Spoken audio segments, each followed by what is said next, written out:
Hello guys, welcome back to my channel. Today I am here to share about deep diving generative AI. Firstly, I will explain about generative AI.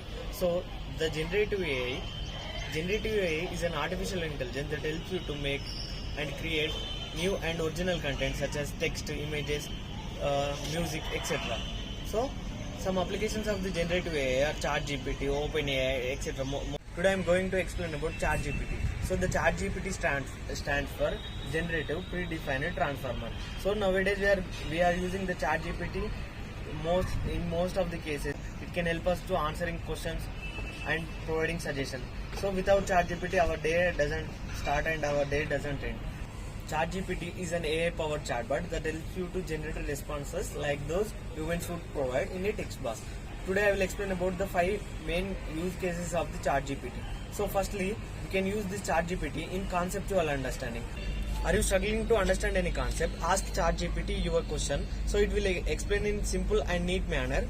So and it will explain you in detailed manner, and it will help you to understand the concept easily. So it will help in conceptual understanding. The second use case is content writing. So ChatGPT helps us to write content in neat and effective manner. So with this ChatGPT, we can write our content in neat and effective and appropriate vocabulary with correct grammar. So without any mistakes, we can write our content neatly with correct vocabulary, with proper grammar. So without any mistakes, we can write our content. Third use case is project outline. So the ChatGPT can offer ideas and give recommendation based on our project outline.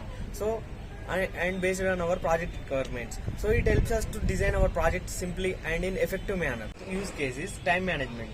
ChatGPT can help students manage their time by prioritizing tasks and scheduling their timetable. So like this, the ChatGPT can manage the time of the students. So it also helps in time management. Next, the last but not least, the fifth use case is code optimization. So the ChatGPT can analyze code and give better recommendations and give better optimizations to our code, and it will decrease the number of lines to our code. So like this, the ChatGPT can also help us in code optimization also. So these are the main 5 important use cases of the ChatGPT. So it can also be used for many other purposes. So these are the main 5 use cases. Thank you for watching my video.